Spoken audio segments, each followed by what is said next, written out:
Craving हुन्छ दाइ एकदम। म वर्ल्ड कप खेलेर हामी राम्रो पर्फर्मेन्स भएन, हामी आइयो होइन। अनि म फर्स्ट डे बाहिर निस्केँ, मलाई मान्छेले हेरिरहेको थियो कि दाइ, मलाई डर लाग्यो कि यिनीहरूले पिट्छन् भनेर। एकदमै फिल हुने कि जहाँ पनि गएको त 1 रन दाइ भन्दै रुनी क्या तिनीहरू। फेरि भाइ के गरेँ यार हामीले यस्तो। अनि मैले गुल्सनलाई फोन गरेँ, अनि गुल्सनले एउटा चेन लिएको थियो कि होइन। मैले नि गुल्लु हजुर दाइ, मैं कहा भाइ बाहिर ननिस्क, त्यही चेनमा लटकाइदिन्छु नै दाइ म त गाउँ आछु रे। किन गाउँ किन दाइ, यहाँ टिभी छैन रे। म पाकिस्तानसँग खेलिरहेको थिएँ नि, मैले यस्तरी उठेँ होइन, सेन्स अफ्रिदी दौडेर आइरहेछ दाइ यार। कहाँ जिसी हेर्थे, कहाँ सेन्स अफ्रिदी। के प्रिफर गर्छौ हामीले, लाइक T20 अर ODI? हुन त हामी धेरै 2-3 को कुरा गर्छौँ। हजुर, खेल्न चाहिँ के मजा लाग्छ? क्रिकेट भएपछि जिउरी एउटा एक्सपिरियन्स प्लेयरको रूपमा जान्छ। दुईटा वर्ल्ड कपमा फरक चाहिँ के भन्नुभयो यो जर्नी? फरक लास्ट टाइम मैले क्वालिफाईको जर्नी थियो त्यो इन्जोय गरेको थिएन, तर यो पालि चाहिँ फुल इन्जोय गरिरहेको थिएँ। र त्यतिखेर एकदम सानो पनि थिएँ, त्यसले गर्दा दाइको अघि खुल्न मिल्थेन होइन। अब भाइहरूको अघि त खुल्न मिल्छ। Social media freak, social media queen चाहिँ को छ, कुन प्लेयर होला? अपडेट त म एकदमै हुन्छु होइन, तर एकजना हाम्रो नेपाल टिममा यस्तो छ जसले 10 वटा फोटो खिचाउँछ अनि एउटा पनि हाल्दैन कहिले कहिले कि। कुशल गुर्ते त्यति कपाल आएन, दाइ दाँत यस्तो आयो, दाढी यस्तो आयो, बना न बाबु दाँत बना, दाढी बना। अहिलेसम्म आफ्नो लागि चाहिँ केही किनेको छैन। अब मम ड्याडको लागि चाहिँ अब सब हर लेडिजलाई चाहिँ अब गोल्ड डायमन्ड्स होइन त्यो मनपर्छ। र प्लस अब फ्यामिलीको लागि किन्यो भने चाहिँ अब ल्यान्ड किनेको। र वाउ त अहिले भन्न मिल्दैन किनकि 50 लाखको लोन पनि छ।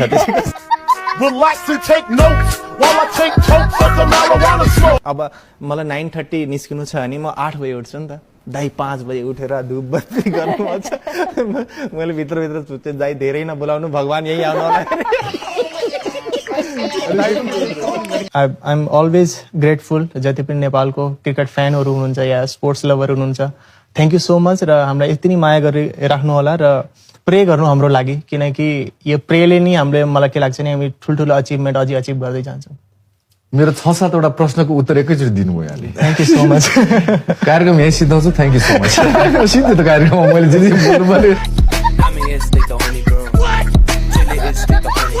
So according to you as a player, अनि जुन बजारको चाहिँ माहौल हेर्दाखेरि चाहिँ को अगाडि छ जस्तो? अब यो त फ्याक्टै कुरा गर्नुपर्छ, अहिले त क्रिकेटै छ। अहिले भन्दा पनि धेरै भइसक्यो, क्रिकेटै अगाडि छ। सोमपाल अग्रिड? मैले नेपालमा हेर्ने त भलिबल धेरै राम्रो छ। श्रीलङ्का जाँदा फ्लाइटमा बस्यो होइन, उसले भने बेल्ट बाँध्नु होइन, मैले भने बेल्ट बनाएर आएको पहिले बारी। उसले भने सिट बेल्ट बाँध्नु, अनि मलाई थाहै थिएन सिट बेल्ट कसरी बाँध्ने होइन। अनि उसले बाँधिदियो सिट बेल्ट। दिदीले सिकाइ त रातो बेल्ट यसरी बाँध्यो भने मैले किन हेरिनँ। सिट बेल्ट भने त मैले प्यान्टको बेल्ट देखाइरहेको थिएँ।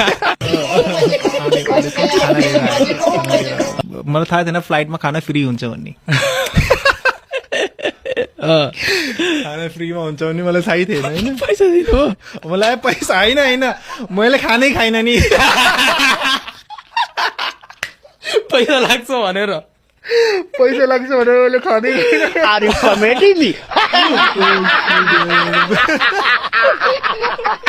इनको आउट करना चाहिए वरना हम चट्टान। कितनी अंदर बॉल फेंकी, वाह! अंपायर आउट है, खत्म।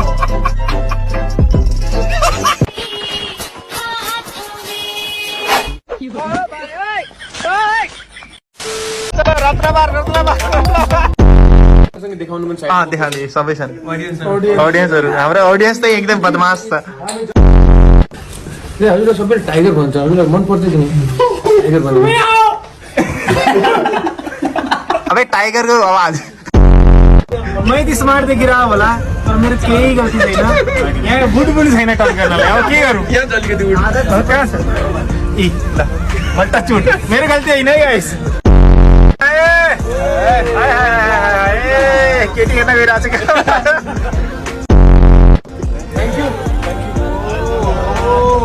यो मेरो मेन हिरो भन्ने आएको यही हो क्या।